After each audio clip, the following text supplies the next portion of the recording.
दोस्तों, आज हम बात करने वाले हैं एक ऐसे कॉन्सेप्ट के बारे में जो शायद आपने कभी सोचा भी ना हो। Doraemon multiverse theory. एक ऐसा आइडिया जो कहता है कि जिस दुनिया में नोबिता, शिजुका, जियान, सुनियो और डोरेमोन रहते हैं, वो सिर्फ एक रियलिटी नहीं बल्कि अनेक पैरेलल यूनिवर्स का हिस्सा है। और ये थियरी इतनी ज़्यादा इंटरेस्टिंग है कि आपका बचपन का डोरेमोन देखने का नज़रिया बदल के रख देगा। तो चलिए शुरू करते हैं एक नए सफ़र का, जहाँ हम एक्सप्लोर करेंगे कि क्या डोरेमोन के यूनिवर्स में मल्टीवर्स का कॉन्सेप्ट एग्जिस्ट करता है। सबसे पहले हमें समझना होगा कि मल्टीवर्स होता क्या है। मल्टीवर्स थियोरी कहती है कि एक यूनिवर्स नहीं है बल्कि अनेक अलग अलग यूनिवर्सेस एग्जिस्ट करते हैं, जिसमें हर यूनिवर्स में अलग सिचुएशन, अलग लोग, अलग फेट होता है। एक दुनिया जहाँ आप अभी वीडियो देख रहे हैं, एक दूसरी दुनिया जहाँ शायद आप क्रिकेट खेल रहे हो, और एक तीसरी दुनिया जहां आप एक एलियन हो सकते हो। और जब हम इस कॉन्सेप्ट को डोरेमोन के वर्ल्ड पर अप्लाई करते हैं तो कुछ ऐसे क्लूज मिलते हैं जो हमें इस थियरी को और ज़्यादा सॉलिड बनाने में हेल्प करते हैं। डोरेमोन के अंदर कई ऐसे एपिसोड्स हैं जहां टाइम ट्रैवल और अल्टरनेट रियलिटीज़ का कॉन्सेप्ट दिखाया गया है।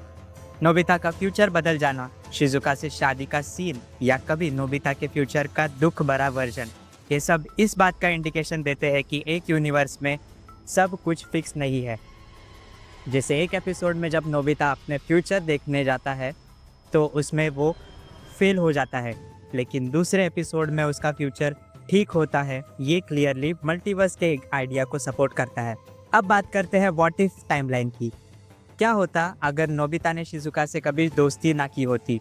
क्या होता अगर डोरेमोन कभी आया ही ना होता? क्या होता अगर जियान एक अच्छा इंसान होता? हर अल्टरनेट डिसीजन एक नई दुनिया को जन्म देता है, एक अलग यूनिवर्स को जहाँ सब कुछ बिल्कुल अलग होता है। और ये चीज़ हमें कई बार डोरेमोन के गैजेट्स के ज़रिए भी देखने को मिलता है। जैसे कि एक gadget parallel world entry machine, जिसमें कैरेक्टर्स एक दूसरी दुनिया में चले जाते हैं जहाँ सब कुछ उल्टा होता है। मिरर वर्ल्ड की तरह जियान सॉफ्ट होता है, सुनिया गरीब होता है और नोबिता स्मार्ट होता है। इस थियोरी का सबसे बड़ा प्रूफ है डोरेमोन का मल्टीपल मूवीज। हर एक मूवी एक अल्टरनेट रियलिटी को एक्सप्लोर करती है, कभी प्री हिस्टोरिक दुनिया में, कभी स्पेस में, कभी फ्यूचर की सिटीज में। ये मूवी एक ही टाइमलाइन के पार्ट नहीं होती, बल्कि हर स्टोरी एक अलग डायमेंशन की लगती है। जैसे डोरेमोन्स नोबिता's लिटिल स्पेस वॉर में पूरा प्लैनेट सिस्टम ही अलग होता है, या Doraemon Nobita and the steel troops में रोबोट वर्ल्ड का कॉन्सेप्ट। अगर एक यूनिवर्स होता तो हर बार ये सब चीज़ें लॉजिकली पॉसिबल नहीं होती। और अब बात करते हैं एक ऐसे कॉन्सेप्ट की जो फैंस के बीच वायरल हुआ था, डोरेमोन एंडिंग थियरी। कई फैंस ने कहा था कि असली में नोबिता कोमा में है और जो भी एडवेंचर्स वो देख रहा है वो सब उसके दिमाग की इमेजिनेशन है। लेकिन अगर मल्टीवर्स थियरी को बेस बनाए तो ये माना जा सकता है कि एक यूनिवर्स ऐसा भी हो सकता है जहां नोबिता ने कभी होश नहीं संभाला और उसकी कॉन्शियसनेस अलग अलग रियलिटीज़ क्रिएट करती रहती है।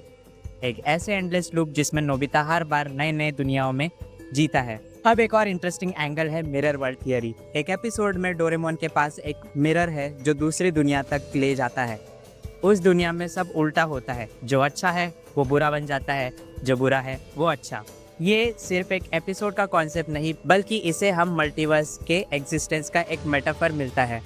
एक ऐसे अनेक वर्ल्ड एग्जिस्ट करते हैं जहाँ हर चीज़ अपने अल्टरनेट फॉर्म में होती है। और क्या आपने नोटिस किया है कि नोबिता के फ्यूचर के अंदर भी कई वर्जन्स हैं? कभी वो साइंटिस्ट बन जाता है, कभी एक दुखी इंसान, कभी एक पावरफुल हीरो, तो कभी एक लूज़र। यही मल्टीवर्स थियरी का एसेंस है। हर डिसीजन, हर एक्शन एक नए वर्ल्ड को जन्म देता है। और जब डोरेमोन फ्यूचर से आता है तो वो एक स्पेसिफिक टाइमलाइन को रिपेयर करने आता है, लेकिन इस बात की कोई गारंटी नहीं होती कि उसका काम करने से दूसरे रियलिटीज़ पे कोई असर नहीं पड़ेगा। डोरेमोन के गैजेट्स भी इस थियरी को प्रूव करते हैं। ऐसे कई गैजेट्स हैं जो दूसरी दुनियाओं का दरवाज़ा खोलते हैं, जैसे एक गैजेट एनीवेयर डोर जो किसी भी जगह ले जाता है। लेकिन क्या वो सिर्फ इस दुनिया के प्लेसेस पे ले जाता है या दूसरी रियलिटीज़ में भी? कई एपिसोड में कैरेक्टर्स ऐसी जगह पहुंच जाता है जो उनके यूनिवर्स से मैच नहीं करती। इसका मतलब ये भी हो सकता है कि वो मल्टीवर्स के किसी अल्टरनेट वर्जन में चले जाते हैं। अब बात करते हैं जियान और सुनियो के कैरेक्टर्स चेंजेस की। कई एपिसोड में हमें जियान सॉफ्ट देखने को मिलता है, कई में full villain. Same goes for सुनियो। ये सिर्फ राइटर्स का मूड नहीं, बल्कि एक हिंट है कि हम हर बार एक नए पैरेलल यूनिवर्स के एपिसोड देख रहे हैं जहाँ कैरेक्टर्स थोड़े थोड़े बदले हुए होते हैं, तभी तो कभी डोरेमोन के गैजेट्स का इफेक्ट ज़्यादा होता है, कभी कम। एक और चीज़ जो इस थियरी को सपोर्ट करती है वो है डोरेमोन की मेमोरी लॉस एपिसोड। कई बार उसका डेटा करप्ट हो जाता है या वो अपना मिशन भूल जाता है। अगर सिर्फ एक टाइमलाइन का पार्ट होता तो ऐसे ग्लिच नहीं आते। मल्टीवर्स के अंदर जब एक एंटिटी एक से ज़्यादा रियलिटीज़ में मूव करती है तो उसकी मेमोरी डिस्टॉर्ट होने लगती है। ये क्वांटम फिजिक्स के मल्टीवर्स थियरी का एक बेसिक प्रिंसिपल भी है। और क्या आपने कभी नोटिस किया है कि शिजुका की शादी फ्यूचर में फिक्स है, लेकिन हर बार सिचुएशन बदल जाती है। कभी नोबिता सक्सेसफुल होता है, कभी नहीं। ये क्लियरली मल्टीवर्स का इंडिकेशन देता है कि एक यूनिवर्स में शिजुका की शादी नोबिता से होती है, एक में नहीं। एक में शिजुका साइंटिस्ट है, एक में टीचर। और यही तो मल्टीवर्स का मज़ा है, एक कैरेक्टर के अनेक वर्जन। अब सोचिए, डोरेमोन एक रोबोट है जो फ्यूचर से आया है। क्या उसका फ्यूचर भी फिक्स है? नहीं। हर बार वो अलग मिशन के साथ आता है, अलग सिचुएशंस के साथ। कभी नोबिता के फ्यूचर को इम्प्रूव करने, कभी सेव करने। अगर एक ही टाइमलाइन होती तो एक ही बार में काम हो जाता, लेकिन बार बार अलग अलग प्रॉब्लम्स का आना मल्टीवर्स के अनेक पैरेलल टाइमलाइंस का इंडिकेशन देता है। और लास्टली, डोरेमोन की मूवीज़ का कंटिन्यूटी में मिसमैच। हर मूवी एक दूसरी स्टोरी बताती है जो दूसरी मूवी से लिंक नहीं करती। एक कंटिन्यूटी का एब्सेंस भी इस बात का प्रूफ है कि ये मूवीज़ मल्टीवर्स के अलग अलग वर्जन्स हैं। हर मूवी एक नई यूनिवर्स का दर्शन करवाती है। तो दोस्तों, ये थी एक डिटेल थियरी कि डोरेमोन का वर्ल्ड सिर्फ एक सिंपल टाइम ट्रैवल स्टोरी नहीं है, बल्कि एक कॉम्प्लेक्स मल्टीवर्स का हिस्सा है, जहाँ हर डिसीजन, हर गैजेट, हर कैरेक्टर्स एक नई रियलिटी को जन्म देता है।